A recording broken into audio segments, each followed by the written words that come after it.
Yeah, so today now we're gonna be a little pessimistic and talk about dukkha.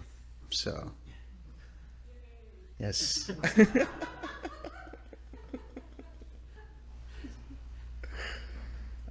So I just wanted to debrief you about some things. So last night I did the guided meditation, and I want to welcome you to customize it according to however it seems suitable for your mindset. So that was one kind of framework for the contemplation.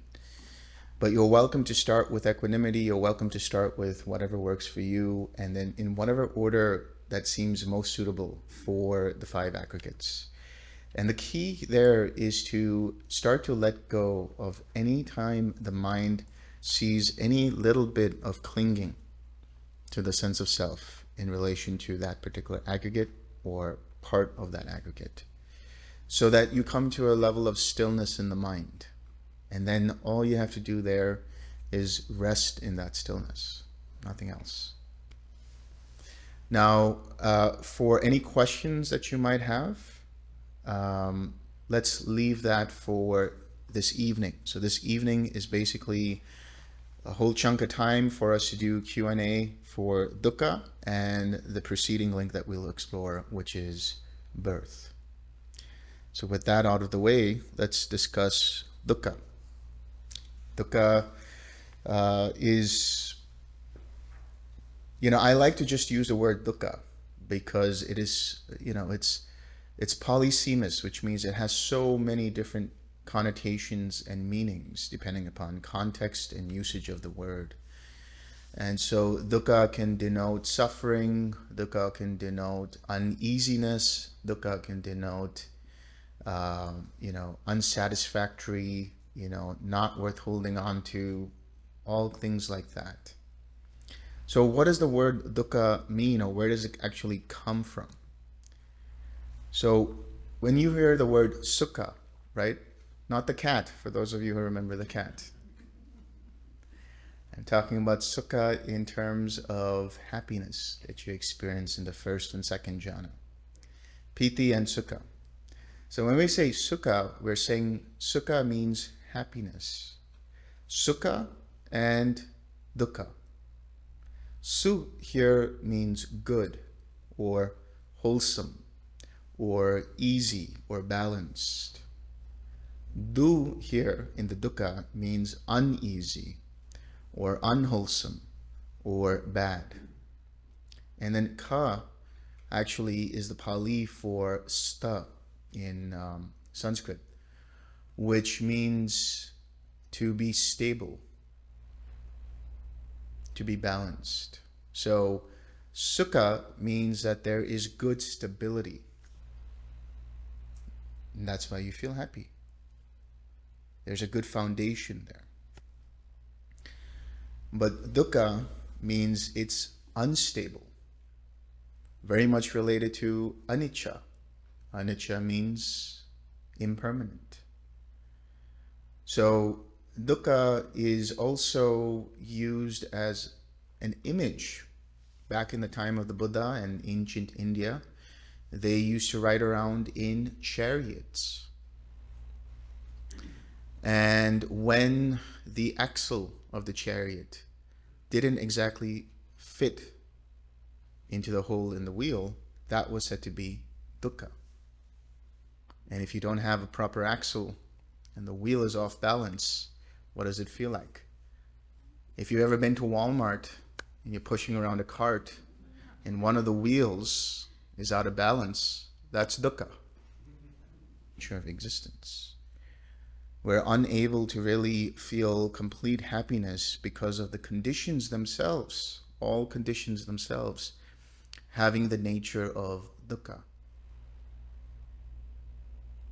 Everything is unstable, it's always changing, subject to change, all the time. Now, in ancient India and as extensions of those philosophies, there were different views about dukkha. But before I get into that, I want to talk about the three types of dukkha, the three categories of dukkha. There is what's known as dukkha dukkha, Viparinama Dukkha, and Sankhara Dukkha. Dukkha is the plain and simple dukkha, It's just proper dukkha, right? That is the dukkha of pain in the body, mental suffering, disease, illnesses, sicknesses, aging, birth, death, grief, sorrow, lamentation. All of these are part of dukkha. Viparinama dukkha. Viparinama, that means to turn, to change. That's the dukkha of change. Unexpected things happening. So when we talk about Viparinama Dukkha, an example of that could be, your flight gets canceled, for example. You're on your way to the airport and you're looking forward to some time off and your flight gets canceled. And you need to be there at a certain time because you have an appointment or something. Things get in the way. That is Viparinama Dukkha. It's unexpected results or unexpected events that arise in your life. When we talk about, for example, a very mundane example is you're taking a really nice warm shower and all of a sudden the hot water cuts out and there's just freezing cold water. That change is Viparinama Dukkha. So the key here is to understand that and to let go of the expectations that things in life will run smoothly. They will not. You have to come to terms with that. You have to be available to all kinds of changes, good, bad, or indifferent. And that's really mental resilience. That's what this training and practice is about. To have total mental resilience to all events. And the experience where the mind gets flustered by an unexpected activity or event is essentially the beginning of conceit and craving, because there's an expectation that things must be a certain way, or I must be a certain way, or the world and people must be a certain way. If you let go of these words, must, should, have to, it needs to be this way, you let go of Viparinama Dukkha. Because now your mind is very agile. It can be in the worst of circumstances and yet still experience joy and happiness and bliss. That's the whole purpose of experiencing jhana, is to be able to have the utility of this internal joy, this internal happiness, this internal calm and collectedness. And then we have what's known as Sankhara Dukkha. So before I go with that, Viparinama Dukkha is also with, so we will see examples of that, but that's basically, as the Buddha would say, being attached to that which is unloved and being divorced or unattached to things that are loved. That's part of Viparinama Dukkha as well. Sankhara Dukkha here is the dukkha of the world itself, of existence itself. We've all come into this samsara countless times, over and over and over again. And that is dukkha. That is dukkha. Even if you've been in the Deva realms, in the Brahmalokas, in the Arupa Brahmalokas, still dukkha. By the very fact that all these states and realms and conditions are all impermanent. They will change. They will decay.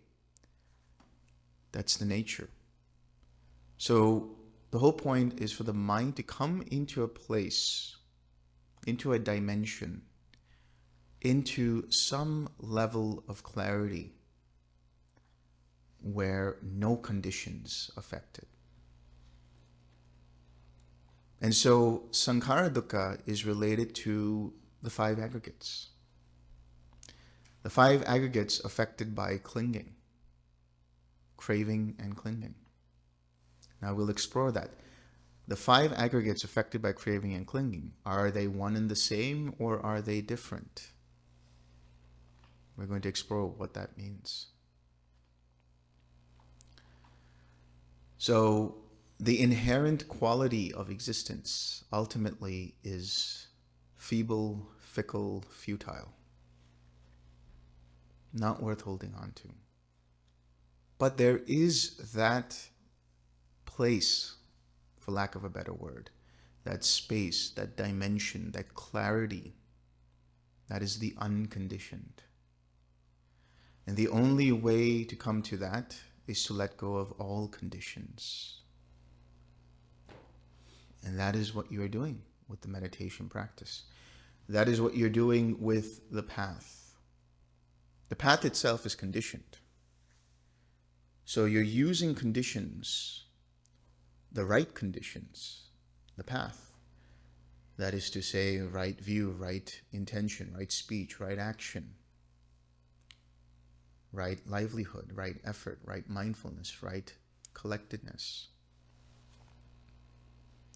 To come to what's known as right knowledge and right liberation. So you're using the raft to get to the other shore. Don't worry about this shore here. This is samsara. The whole point is to get off of samsara. And don't worry what's on the other shore either. You'll know what it is when you get there. So we'll talk about the three kinds of views that were prevalent at the time in relation to dukkha. These three views are essentially eternalism, annihilationism, and the middle path. So eternalism is all about the fact that, this dukkha is inescapable. Or that I will come to a level of being where I will leave the dukkha of this world and go to an eternal heaven. That is another viewpoint. Eternity is boring. It's dukkha. Just imagine being there for millions and millions of years, just same old thing, partying all night long, never getting a hangover, but doing it over and over and over again. That's the deva realm. For some reason, devas don't feel disenchanted. Very few do. And eventually, before they know it, it's too late. There are certain signs that realize that, this is impermanent. I'm going to leave now. And they immediately feel dukkha. And so eternalism, it doesn't work. And then there's a counterpoint to that with regards to eternalism. What about hell? An eternal hell. That's absolute dukkha. So annihilationism is the idea that, there is dukkha in this world. But when I am gone, that is to say the five aggregates are dissolved, there is no more me there. There is no more dukkha there. So this leads to the craving for non-existence. In the first scenario, eternalism leads to the craving for existence, a higher existence, a eternal existence.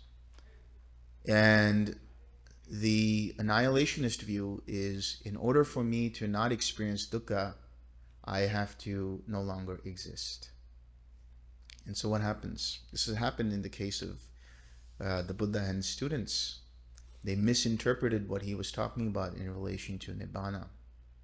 And he went on his own retreat, came back, found out that those people killed themselves because their idea was, the end of dukkha means the end of this life. Not the case. Suicide is never the answer for anything, let alone letting go of dukkha. In fact, it adds to the dukkha. So how do you let go of dukkha? How do you experience the eradication of dukkha?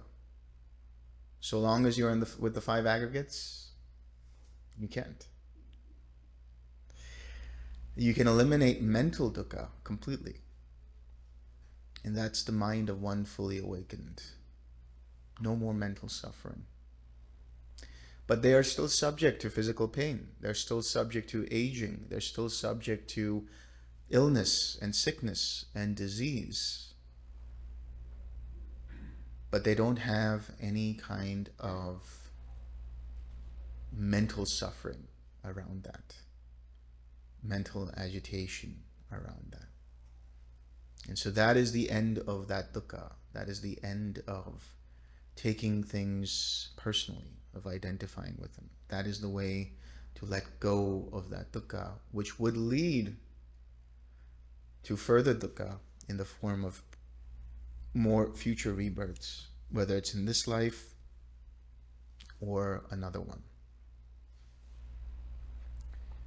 So I'm going to actually use the suttas to talk about dukkha, because here in Digha Nikaya 22, Mahasatipatthana Sutta, this is where the Buddha lays out all of dukkha, all of the different categories of dukkha. So it's an excerpt from the Digha Nikaya, and it says, "And what, monks, is the noble truth of suffering?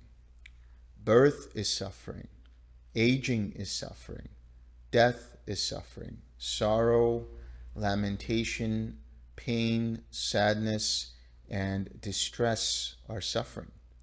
Being attached to the unloved is suffering. Being separated from the loved is suffering. Not getting what one wants is suffering. In short, the five aggregates affected by craving and clinging are suffering." The only one that he doesn't list out here, but is listed in different places, is illness, sickness, and disease.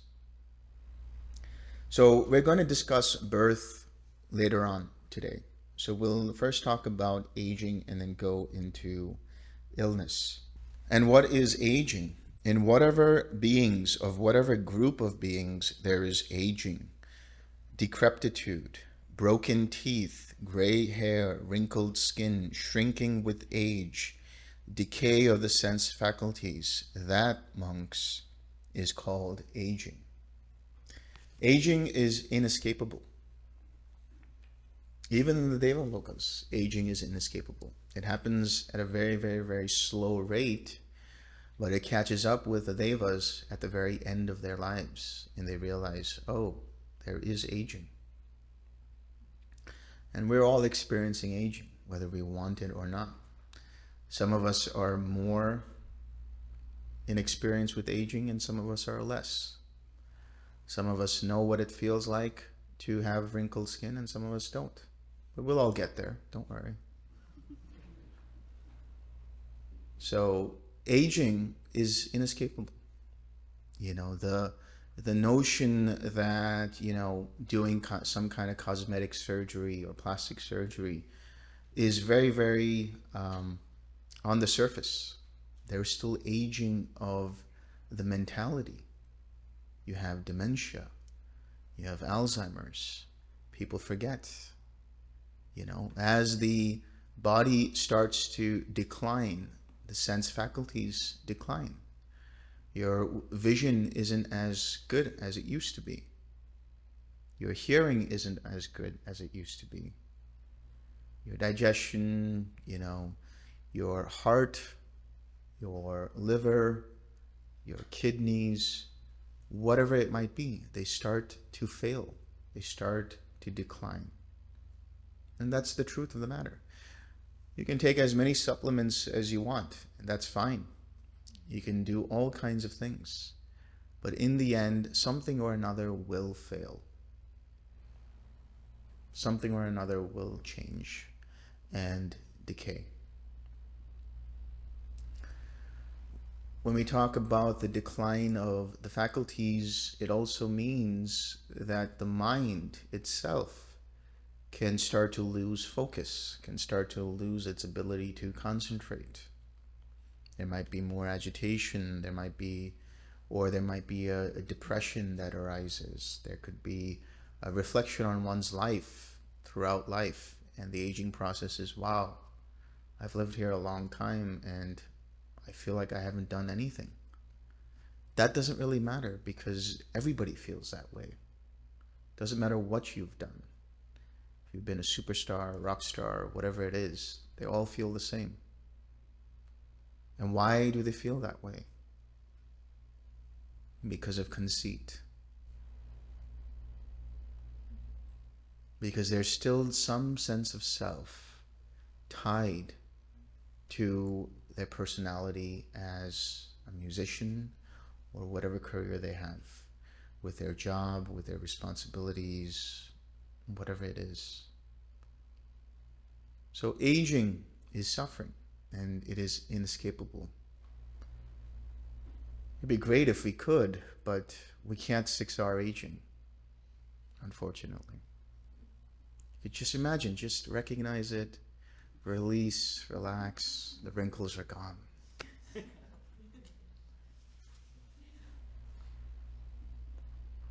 And then we have illness. So I'm actually going to read an excerpt from the book. If you guys want to follow along, that's fine. This is the Dukkha book, page 22 to 28.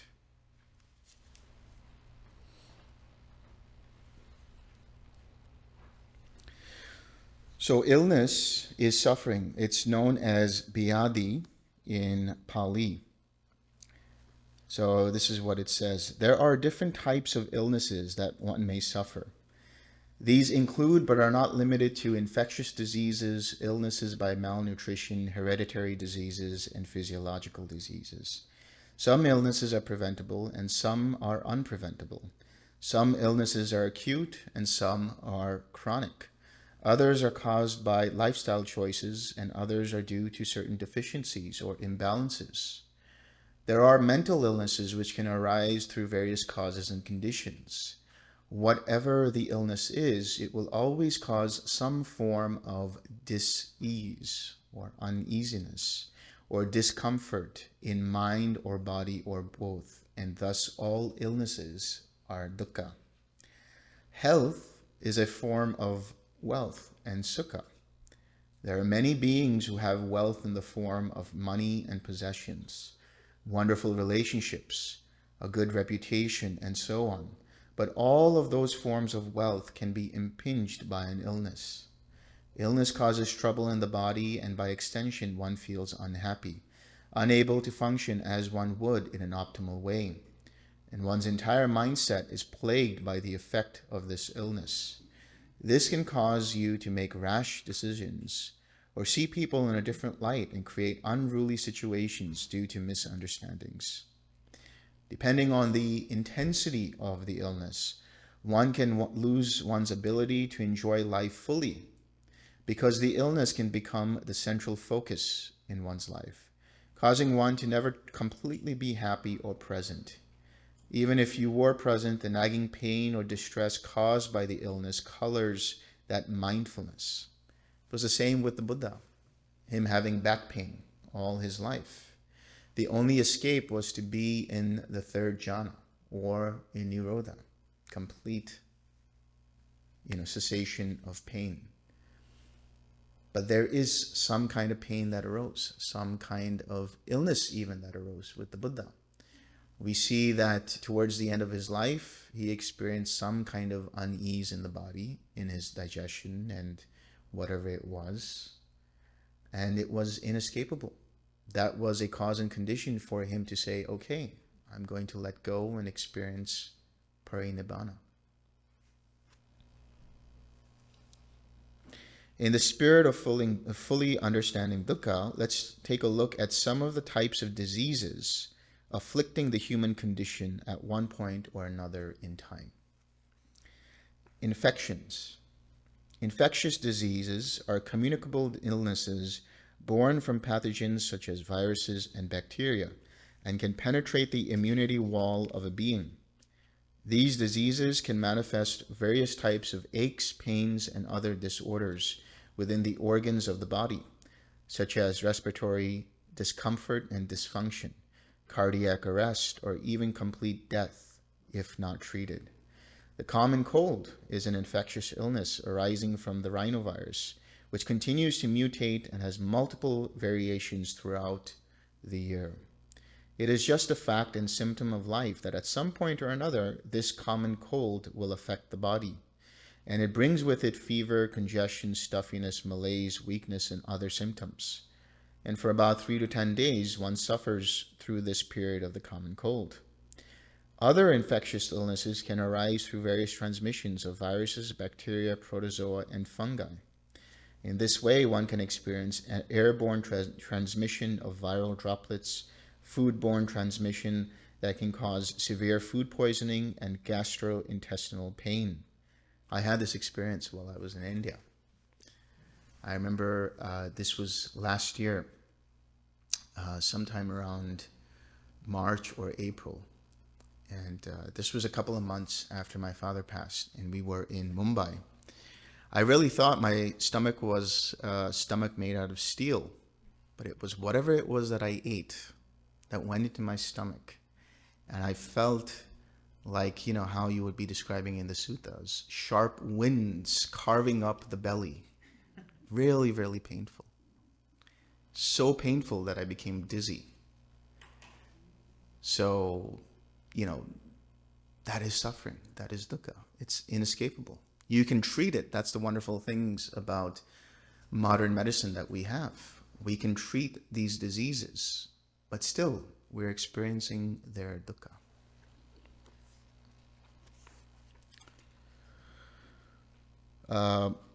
Cause severe food poisoning and gastrointestinal pain, sexual transmission affecting the genitals primarily, but can then affect other parts of the immune system, such as as well as the organs of the body. Intravenous transmission through needles, vector transmission such as through mosquitoes who can carry malarial infections and the West Nile virus. Waterborne transmission, skin transmission that can cause fungal infections like ringworm and athlete's foot, and transmission from the mother to the infant, where the mother may have an existing infection, which then transmits into the fetus, thus causing the infant a pre-existing infection. All such infections can create varying degrees of unease, from a subtle but noticeable discomfort in the body to excruciating pain and even loss of life. Some infections may lie dormant in the body and flare up intermittently during one's lifetime. Malnutrition. Malnutrition is a severe lack of proper and efficient nutrification of the body.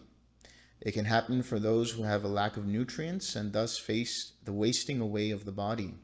While for others who may be overweight or even normal weight, the body is unable to process certain nutrients effectively, thus causing imbalances as well as deficiencies of essential vitamins, minerals, and other micronutrients. In the case of the malnourished due to lack of resources, there are several symptoms that can be easily noticeable, such as a distended abdomen, skeletal frame, dry eyes, dry skin, muscular wasting, loose skin, and brittle or sparse hair, among others. There are also internal symptoms such as slow heart rate, poor memory, delayed growth, skeletal deformities, loss of reflexes, as well as behavioral effects such as diminished cognitive capacities, lethargy, and anxiety.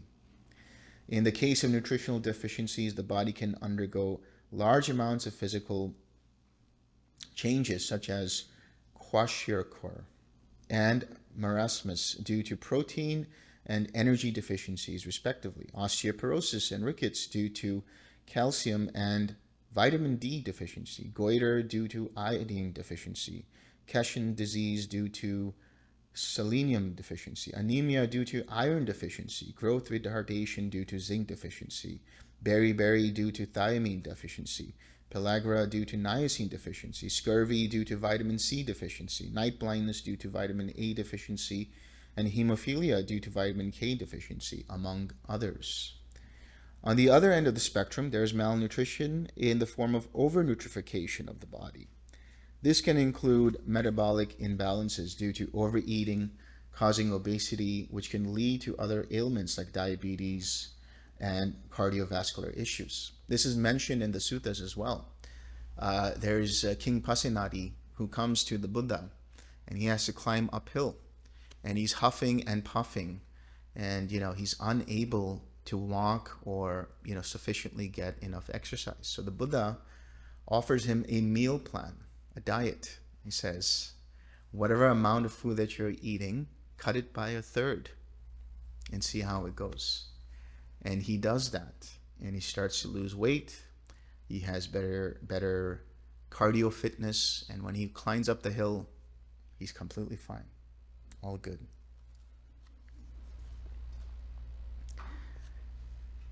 Then there can be hypervitaminosis, such as too much vitamin A, that can cause all sorts of vision, appetite, bone, skin, and liver problems. Or too much vitamin D that can cause large amounts of calcium to be deposited in the bones, heart, tissues, and kidneys, causing dehydration, vomiting, fatigue, and weakness, hypertension, and cardiovascular disease. As a result of vitamin B3 toxicity, the body may suffer from liver inflammation, prediabetes, high levels of uric acid, macular swelling, and cysts. And vitamin B6 toxicity can lead to peripheral neuropathy and other neurological and psychological issues. Too much iron can lead to liver failure, brain and other organ damage, as well as shock, leading to potential death. Lots of dukkha there. Then we have what's known as genetic disorders, NCDs, and mental illnesses. Genetic disorders can be passed down from genes to another and can include physiological proclivity of the body towards certain conditions, like a defective heart valve or other congenital heart conditions, Down syndrome, cystic fibrosis, sickle cell disease, Huntington's disease, and can include other physiological illnesses like hypertension, Alzheimer's, cancer, and even obesity. Genes play a major role in the way sankharas arise, and being carriers of karma from one life to the next. This can include the diseases and defects the body may have a tendency to develop based on factors including, but not limited to, lifestyle choices, the strength of certain karma, and even environmental factors a being is subject to during their lifetime. Choices and intervention through corrective surgeries and even medications can help prevent the tendencies of awakening certain illnesses carried forward by genes, as well as treat pre-existing conditions. That's a good thing about today's world. Now we're going to talk about NCDs, or non-communicable diseases, which include problems with certain organs and bodily systems. This can include cardiovascular and cerebrovascular issues, diabetes, kidney disease, cancer, autoimmune disorders, and chronic respiratory disease. Vascular diseases can include strokes, heart failure, aneurysms, and vascular dementia, among a whole host of other diseases. Diabetes can be type 1, where the pancreas loses its ability to produce insulin due to the loss of certain cells as an autoimmune response. Type 2, where gradual insulin resistance can lead to a lack of insulin for the body, and this can be caused by a lack of exercise and excessive body weight.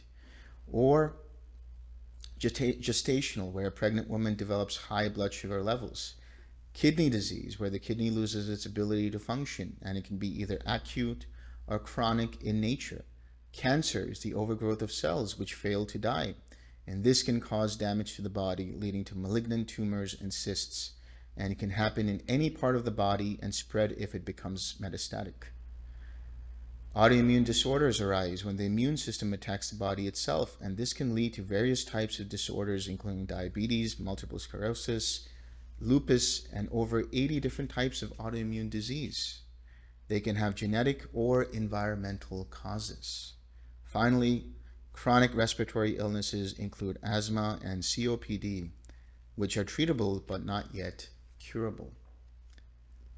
Mental illnesses have an array of causes, ranging from genetic to environmental to autoimmune disorder to brain damage. which can happen while in the womb or external factors after one's birth. Substance abuse, as well as infections and toxins, can cause mental disorders, along with disorder in the neurotransmitter systems of the brain. Mental illnesses can include, but are not limited to, various types of anxiety and depression, bipolar disorder, schizophrenia, autism, spectrum disorders, dementia, paranoia, and psychosis. That's a whole lot of dukkha, right? But this is the reality of the world. There are so many beings experiencing different types of diseases. Some of us are more fortunate to experience less crucial diseases, let's say, less excruciating diseases, just a common cold and fever and things like that. And some of us are experiencing chronic disease, chronic illness, but that is just the nature of existence. Now the key is, how do you deal with that? How do you deal with it in the form of your mentality? You can't just 6R away these diseases, these illnesses, but you can deal with them by calming your mind, collecting your mind. Your mental state has a big effect on how these diseases affect you. If there's a lot of mental agitation, if there's frustration, if there's anger, if there's whatever it is, it only makes it feel worse from a subjective perspective.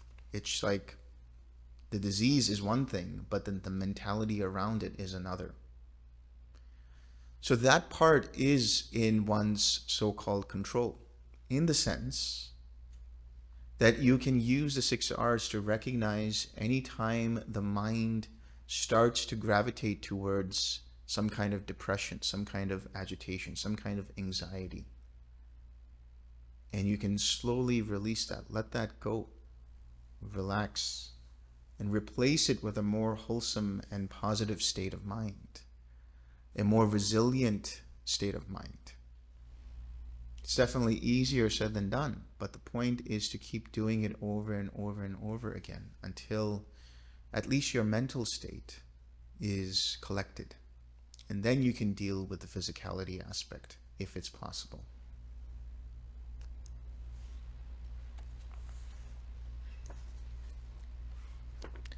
Then we will talk about death. And what is death? In whatever beings, of whatever group of beings, there is a passing away, a removal, a cutting off, a disappearance, a death, a dying, an ending, a cutting off of the aggregates, a discarding of the body. That, monks, is called death.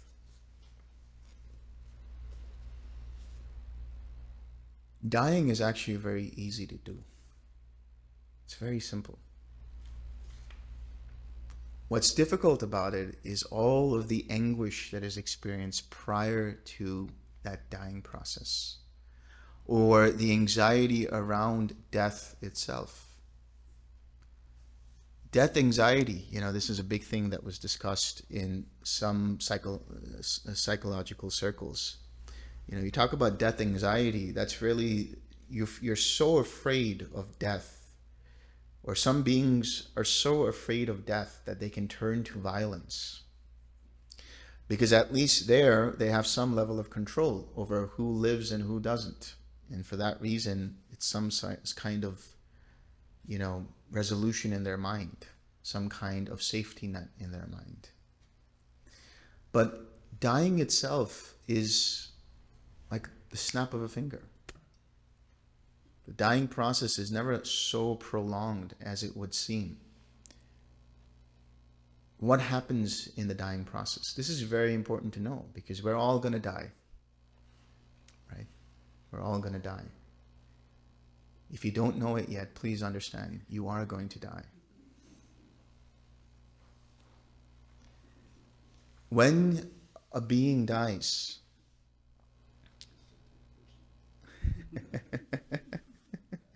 right, that's right, don't take it personally.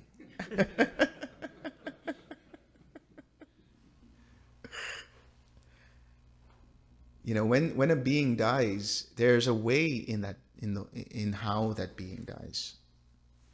So the process of dying is basically the four elements that we talk about. The earth element, the water element, the fire element, the air element. That starts to cease in different ways. And the first to go is the air element. Naturally, the respiration stops. The body stops breathing.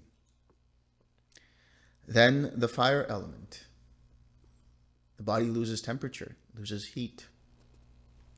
Then the water element, right? The circulation slows down until the blood basically congeals. And then finally the earth element, the decay of the skin and the muscles and the bones and so on. That happens at a much slower rate. But there's also a decline of the sense faculties, and there is a cutting off of the aggregates and the discarding of the body he talks about. So we're also talking about the sense bases. How in what order do the sense bases also depart in the dying process?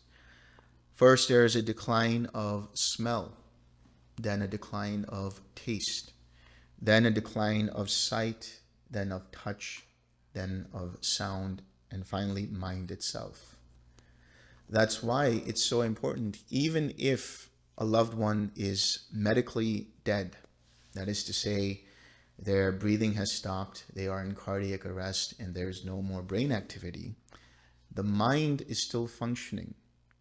The mind is separate to the brain. The mind is still functioning, and there is still hearing going on. So that's why it's important, even if somebody is in a coma, even if they're past the part of death, past the point of death, it's important to be positive and wholesome. Do some chanting, read a sutta, whatever it might be.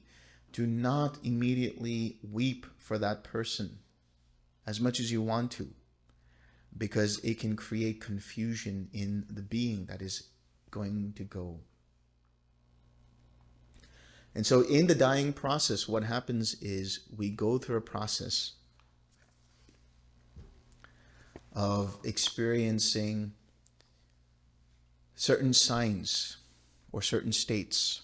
There's a life review process that can go on. You start to look at certain karmic nexus points in your life. The veil between one life and the next is lifted. And this can create all kinds of memories that come up. And this is why there is, as I said before, the emphasis on being wholesome. Because the more you do that, the more you try to be wholesome, the more wholesome your mind will be, and the more automatic your inclinations and your choice will tend to the wholesome. Which means at the point of dying, where everything is just gone, when the mind is experiencing those few moments prior to death, it's experiencing whatever were the highlights of that life. And if there are more wholesome highlights, the mind will gravitate towards that. But if the mind has been unwholesome, it will not be an easy death. The mind can go and die in confusion, and this can lead to an unwholesome state of existence. So that is why there is an emphasis on being wholesome, and ultimately letting go of even identifying with the wholesome. So there's also what I want to talk about is how to let go of the fear of death and attachment to the body, because the fear of death is really related to the body.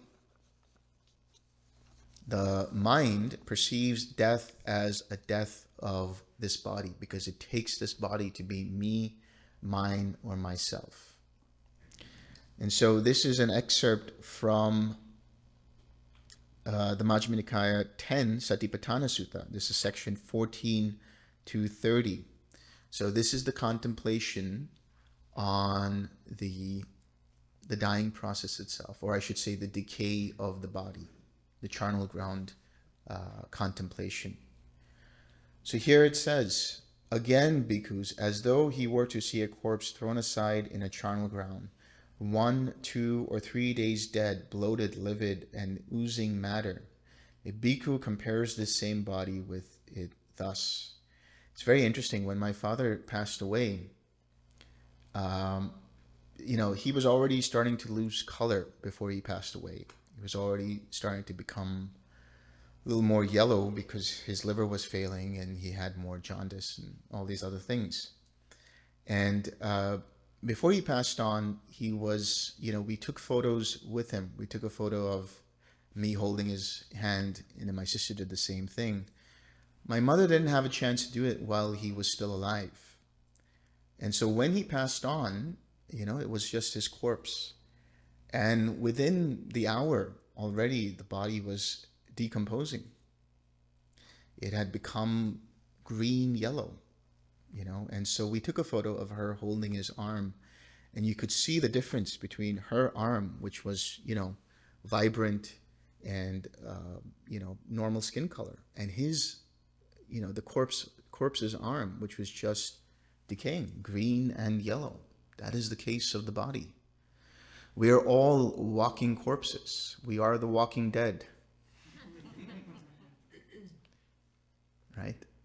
But the idea here is, as the Buddha says, a bhikkhu compares this same body with it thus. This body too is of the same nature. It will be like that, and it is not exempt from that fate. Again, as though he were to see a corpse thrown aside in a charnel ground, being devoured by crows, hawks, vultures, dogs, jackals, or various kinds of worms, a bhikkhu compares this same body with it thus. This body too is of the same nature. It will be like that. It is not exempt from that fate. Again, as though he were to see a corpse thrown aside in a charnel ground, a skeleton with flesh and blood, held together in sinews, a fleshless skeleton smeared with blood, held together with sinews, a skeleton without flesh and blood, held together with sinews, disconnected bones scattered in all directions, here a hand bone, here a foot bone, here a shin bone, there a thigh bone, here a hip bone, there a backbone, here a rib bone, there a breastbone, there an arm bone, there a shoulder bone, here a neck bone, there a jawbone, here a tooth, there the skull. A bhikkhu compares this same body with it thus. This body too is of the same nature. It will be like that. It is not exempt from that fate. When you go to Varanasi, if you ever have a chance to go to Varanasi, you will see on the ghats, on the shores of the river, there are funeral pyres going on, and you will see dead bodies that are being burned. You see the charnel ground. And sometimes, if you take a peek, you can actually see the decaying body where it's just this, rotten flesh and bones. That's the nature of the body. I encourage all of you to check it out. Really. It's very important to see these things.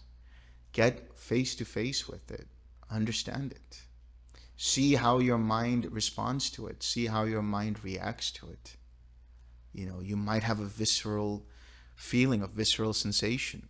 That's a common reaction because there's so much anxiety around that dying process.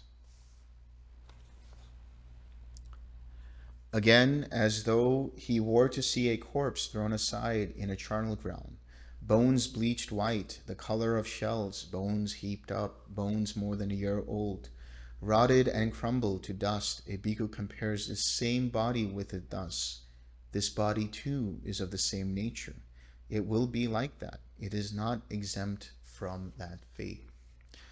So when you get a chance, you should definitely do these body contemplations, because if you have an attachment to the body, or if you're afraid of death, this is really going to help you with that.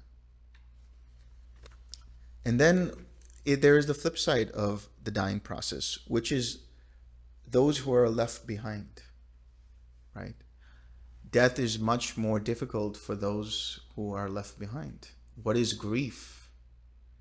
Grief is not for the person who's dead. Grief is about, I no longer get to speak to this person. I no longer am able to interact with this person. So grief can also be in the form of relationships. The loss of a relationship.